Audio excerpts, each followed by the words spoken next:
Book 2, Chapter 24. Drawn to the Lodestone Rock. In such risings of fire and risings of sea, the firm earth shaken by the rushes of an angry ocean, which had now no ebb, but which was always on the flow, higher and higher, to the terror and wonder of the beholders on the shore, 3 years of tempest were consumed. 3 more birthdays of little Lucy had been woven by the golden thread into the peaceful tissue of the life of her home. Many a night and many a day had its inmates listened to the echoes in the corner, with hearts that failed them when they heard the thronging feet. For the footsteps had become to their minds as the footsteps of a people, tumultuous under a red flag, and with their country declared in danger, changed into wild beasts by terrible enchantment, long persisted in. Monseigneur, as a class, had dissociated himself from the phenomenon of his not being appreciated, of his being so little wanted in France, as to incur considerable danger of receiving his dismissal from it and this life together. Like the fabled rustic who raised the devil with infinite pains, and was so terrified at the sight of him that he could ask the enemy no question, but immediately fled, so Monseigneur, after boldly reading the Lord's Prayer backwards for a great number of years, and performing many other potent spells for compelling the evil one, no sooner beheld him in his terrors than he took to his noble heels. The shining bull's-eye of the court was gone, or it would have been the mark for a hurricane of national bullets. It had never been a good eye to see with, had long had the mote in it of Lucifer's pride, Sardanapalus' luxury, and a mole's blindness, but it had dropped out and was gone. The court, from that exclusive inner circle to its outermost rotten ring of intrigue, corruption, and dissimulation, was all gone together. Royalty was gone, had been besieged in its palace, and suspended, when the last tidings came over. The August of the year 1792 was come, and Monseigneur was by this time scattered far and wide. As was natural, the headquarters and great gathering place of Monseigneur in London was Tellson's Bank. Spirits are supposed to haunt the places where their bodies most resorted, and Monseigneur, without a guinea, haunted the spot where his guineas used to be. Moreover, it was the spot to which such French intelligence as was most to be relied upon came quickest. Again, Tellson's was a munificent house, and extended great liberality to old customers who had fallen from their high estate.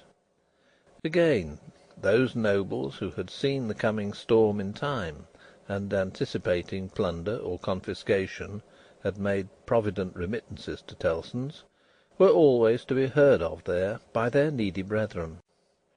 To which it must be added that every newcomer from France reported himself and his tidings at Tellson's almost as a matter of course.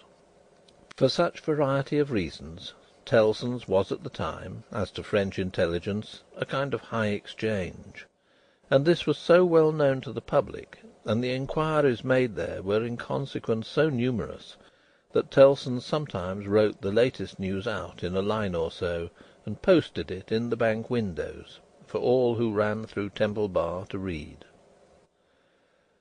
On a steaming misty afternoon, Mr. Lorry sat at his desk, and Charles Darnay stood leaning on it, talking with him in a low voice.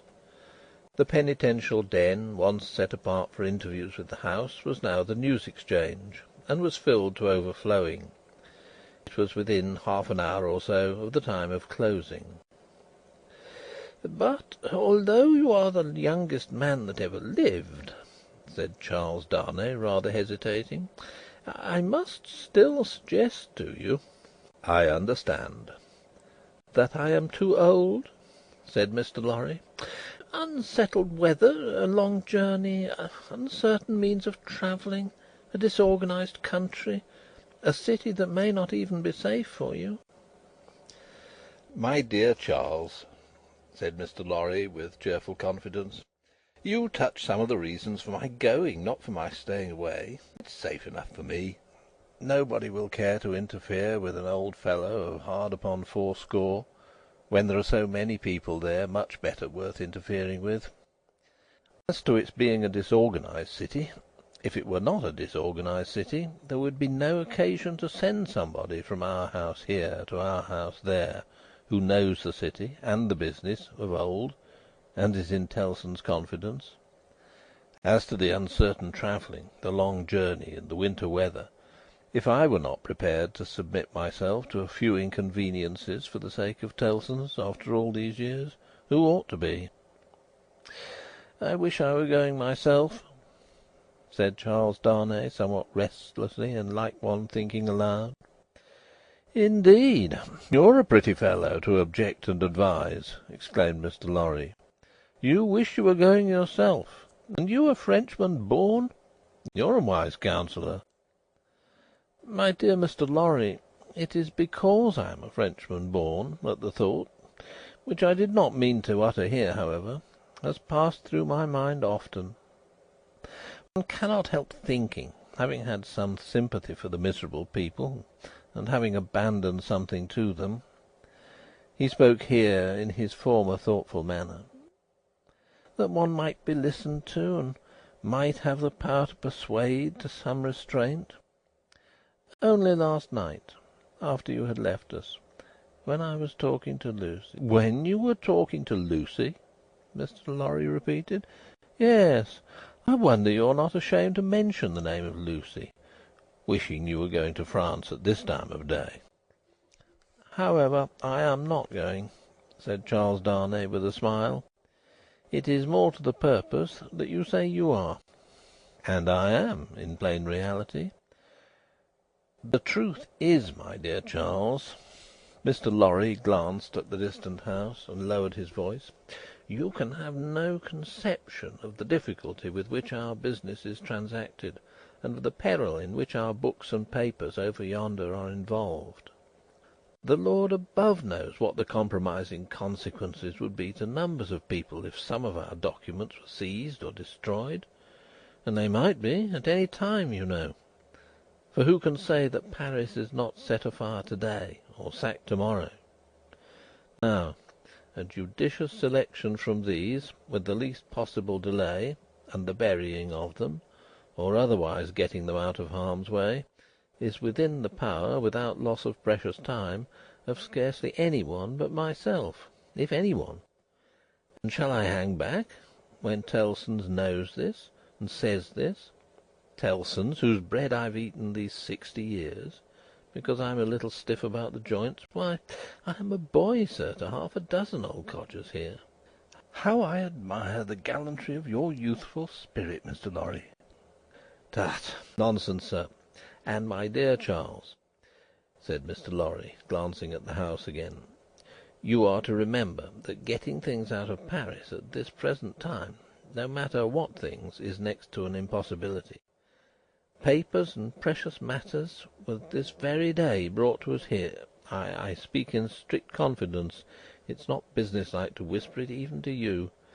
By the strangest bearers you can imagine, every one of whom had his head hanging on by a single hair as he passed the barriers.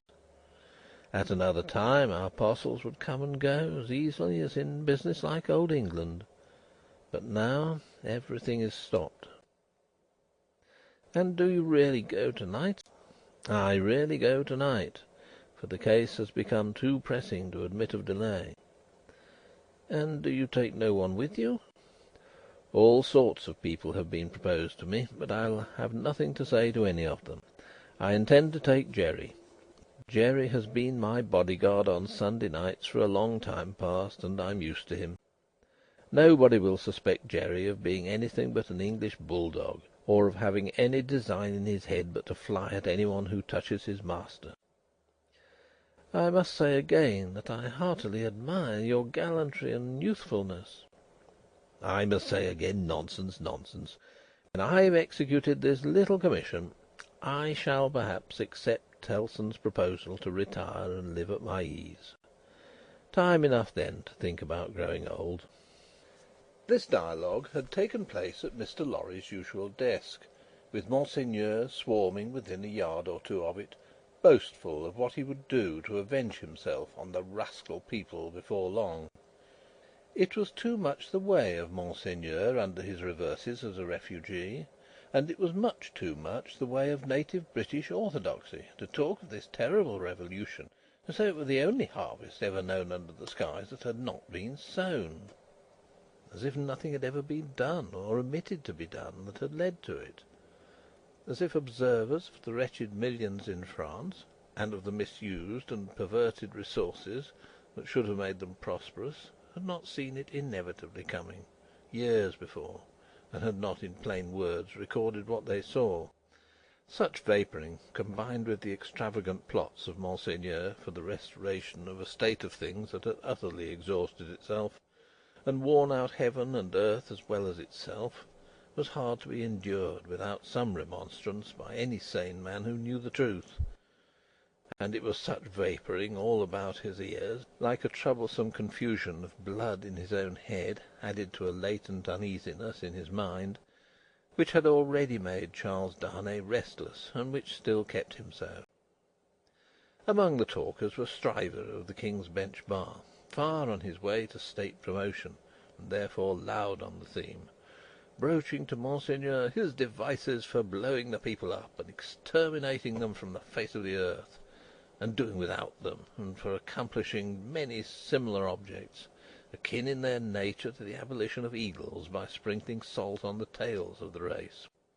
Him Darnay heard with a particular feeling of objection, and Darnay stood divided between going away that he might hear no more, and remaining to interpose his word, when the thing that was to be went on to shape itself out. The House approached Mr. Lorry, and laying a soiled and unopened letter before him, asked if he had yet discovered any traces of the person to whom it was addressed. The House laid the letter down so close to Darnay that he saw the direction, the more quickly because it was his own right name. The address, turned into English, ran, "Very pressing, to Monsieur heretofore the Marquis Saint-Evremond of France, confided to the cares of Messrs. Tellson and Co., bankers, London, England." On the marriage morning Dr. Manette had made it his one urgent and express request to Charles Darnay that the secret of this name should be, unless he, the doctor, dissolved the obligation, kept inviolate between them. Nobody else knew it to be his name. His own wife had no suspicion of the fact. Mr. Lorry could have none. "No," said Mr. Lorry, in reply to the House. "I have referred it, I think, to everybody now here, and no one can tell me where this gentleman is to be found." The hands of the clock verging upon the hour of closing the bank, there was a general set of the current of talkers past Mr. Lorry's desk.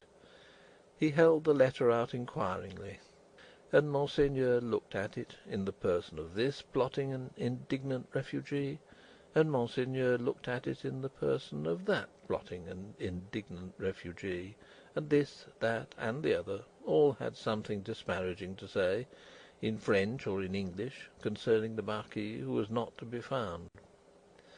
Nephew, I believe, but in any case degenerate successor of the polished Marquis who was murdered, said one. Happy to say I never knew him. A craven who abandoned his post, said another. This Monseigneur had been got out of Paris, legs uppermost, and half suffocated in a load of hay, some years ago. Infected with the new doctrines, said a third, eyeing the direction through his glass in passing. Set himself in opposition to the last Marquis, abandoned the estates when he inherited them, and left them to the raffineurs. They will recompense him now, I hope, as he deserves. Hey, said the blatant Stryver, did he though? Is that the sort of fellow? Let's look at his infamous name. Damn the fellow. Darnay, unable to restrain himself any longer, touched Mr. Stryver on the shoulder, and said, I know the fellow. Do you, by Jupiter? Said Stryver. I'm sorry for it. Why? Why, Mr. Darnay? Do you hear what he did? Don't ask why in these times." "But I do ask why." "Then I tell you again, Mr. Darnay, I'm sorry for it. I'm sorry to hear you putting any such extraordinary questions. Here's a fellow who, infected by the most pestilent and blasphemous code of devilry that was ever known, abandoned his property to the vilest scum of the earth that ever did murder by wholesale, and you ask me why I'm sorry that a man who instructs youth knows him. Well, but I'll answer you, I'm sorry because I believe there is contamination in such a scoundrel. That's why." Mindful of the secret, Darnay with great difficulty checked himself, and said, "You may not understand the gentleman." "I understand how to put you in a corner, Mr. Darnay," said Bully Stryver, "and I'll do it. If this fellow is a gentleman, I don't understand him. You may tell him so with my compliments. You may also tell him, from me, that after abandoning his worldly goods and position to this butcherly mob, I wonder he's not at the head of them." "But no, gentlemen," said Stryver, looking all round, and snapping his fingers. "I know something of human nature, and I tell you that you'll never find a fellow like this fellow trusting himself to the mercies of such precious protégés. No, gentlemen, he'll always show 'em a clean pair of heels very early in the scuffle, and sneak away." With those words, and a final snap of his fingers, Mr. Stryver shouldered himself into Fleet Street, amidst the general approbation of his hearers. Mr. Lorry and Charles Darnay were left alone at the desk, in the general departure from the bank. "Will you take charge of the letter?" said Mr. Lorry. "You know where to deliver it?" "I do." "Will you undertake to explain that we suppose it to have been addressed here, on the chance of our knowing where to forward it, and that it has been here some time?" "I will do so." "Do you start for Paris from here?" "From here at 8. "I will come back to see you off."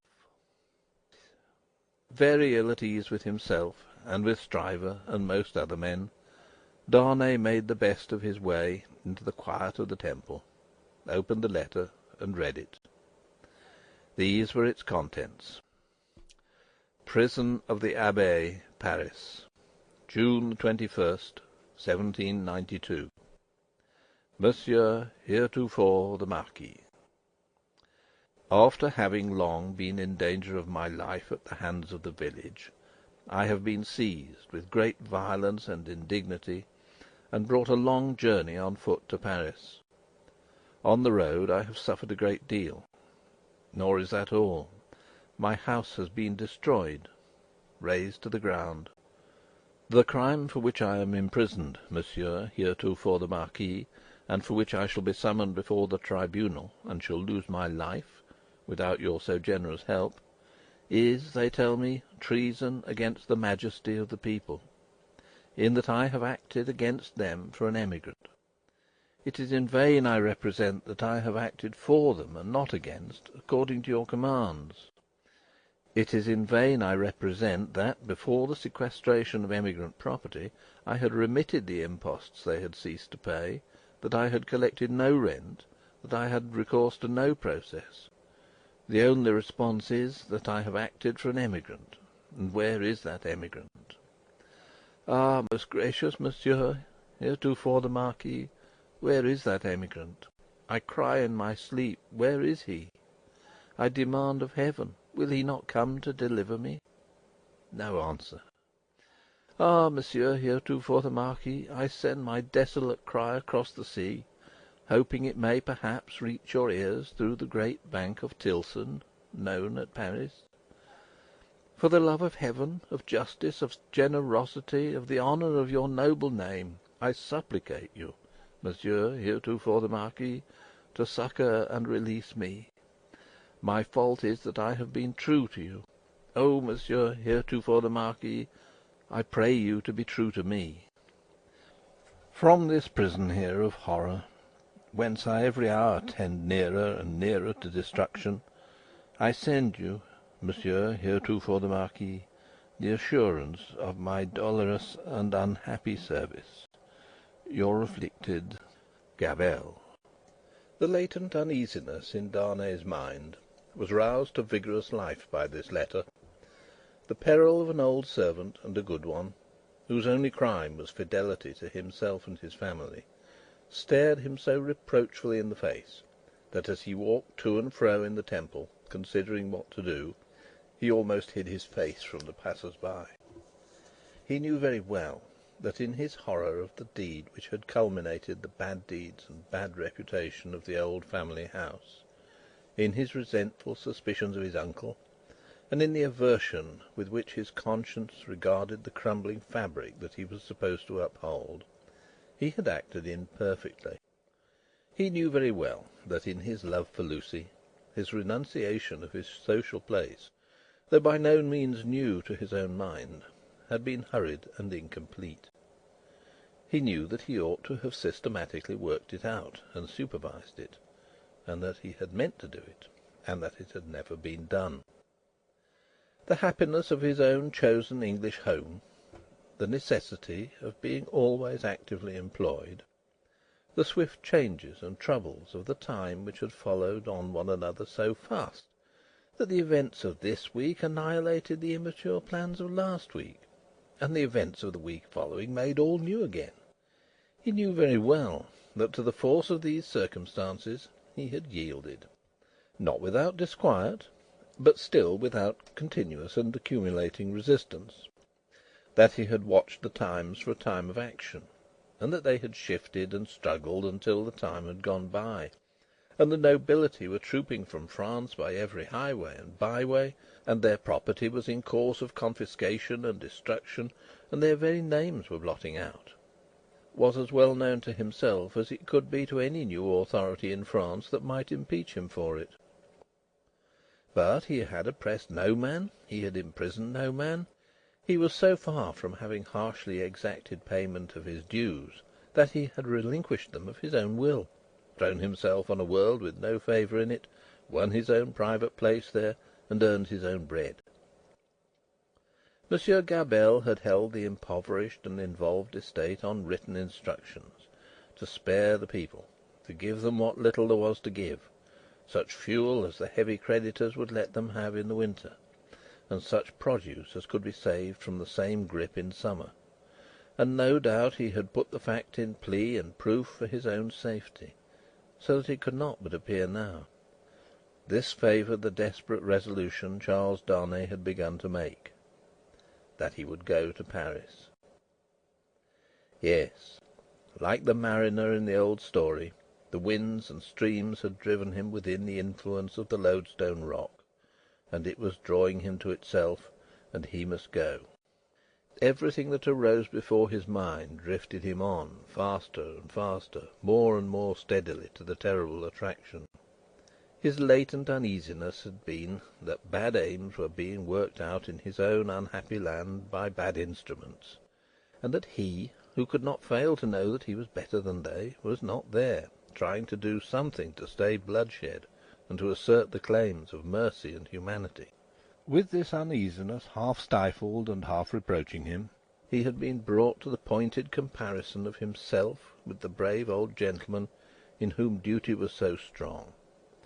Upon that comparison, injurious to himself, had instantly followed the sneers of Monseigneur, which had stung him bitterly, and those of Stryver, which above all were coarse and galling for old reasons.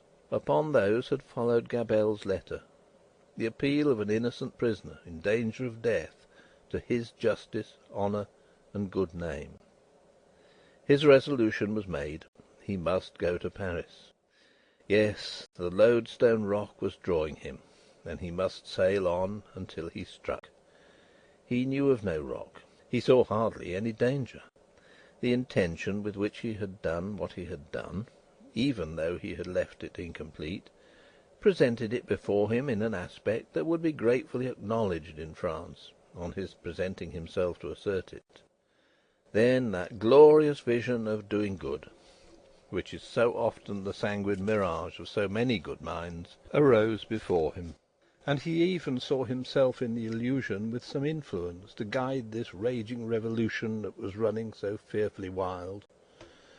As he walked to and fro with his resolution made, he considered that neither Lucy nor her father must know of it until he was gone. Lucy should be spared the pain of separation, and her father, always reluctant to turn his thoughts towards the dangerous ground of old, should come to the knowledge of the step as a step taken, and not in the balance of suspense and doubt. How much of the incompleteness of his situation was referable to her father, through the painful anxiety to avoid reviving old associations of France in his mind, he did not discuss with himself. But that circumstance, too, had its influence in his course. He walked to and fro, with thoughts very busy, until it was time to return to Tellson's and take leave of Mr. Lorry. As soon as he arrived in Paris, he would present himself to this old friend, but he must say nothing of his intention now. A carriage with post-horses was ready at the bank door, and Jerry was booted and equipped. "I have delivered that letter," said Charles Darnay to Mr. Lorry. "I would not consent to your being charged with any written answer, but perhaps you will take a verbal one." "That I will, and readily," said Mr. Lorry, "if it's not dangerous." "Not at all, though it is to a prisoner in the Abbaye." "What is his name?" said Mr. Lorry, with his open pocket-book in his hand. "Gabelle." "Gabelle. And what is the message to the unfortunate Gabelle in prison?" "Simply that he has received the letter and will come." "Any time mentioned?" "He will start upon his journey to-morrow night." "Any person mentioned?" "No." He helped Mr. Lorry to wrap himself in a number of coats and cloaks, and went out with him from the warm atmosphere of the old bank into the misty air of Fleet Street. "My love to Lucy, and to little Lucy," said Mr. Lorry at parting, "and take precious care of them till I come back." Charles Darnay shook his head and doubtfully smiled as the carriage rolled away. That night, it was the 14th of August, he sat up late, and wrote 2 fervent letters. One was to Lucy, explaining the strong obligation he was under to go to Paris, and showing her, at length, the reasons that he had for feeling confident that he could become involved in no personal danger there. The other was to the doctor, confiding Lucy and their dear child to his care, and dwelling on the same topics with the strongest assurances. To both he wrote that he would dispatch letters in proof of his safety immediately after his arrival. It was a hard day, that day of being among them, with the first reservation of their joint lives on his mind. It was a hard matter to preserve the innocent deceit of which they were profoundly unsuspicious. But an affectionate glance at his wife, so happy and busy, made him resolute not to tell her what impended. He had been half moved to do it, so strange it was to him to act in anything without her quiet aid, and the day passed quickly. Early in the evening he embraced her and her scarcely less dear namesake, pretending that he would return by and by. An imaginary engagement took him out, and he had secreted a valise of clothes ready, and so he emerged into the heavy mist of the heavy streets with a heavier heart. The unseen force was drawing him fast to itself now, and all the tides and winds were setting straight and strong towards it.